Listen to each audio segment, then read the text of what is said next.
עמדו בפיסוק ברוחב כתפיים. שמרו על זווית ב-90 מעלות ברגליים ושמרו על גל ניטרלי ישר.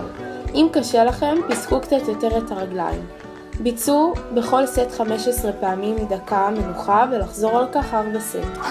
חשוב להקפיד ל-90 מעלות הן בברך ימין והן בברך שמאל.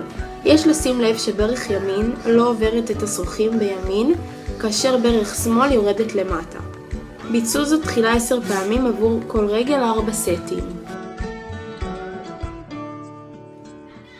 שבו על כיסא כאשר מתחת לרגליכם יהיה תיק או שקית עם מספר ספרים. הכניסו את רגל ימין לידיות והרימו את הרגל עם התיק למצב שהיא מתיישרת. ביצעו זאת 15 פעמים לכל רגל 4 סטים.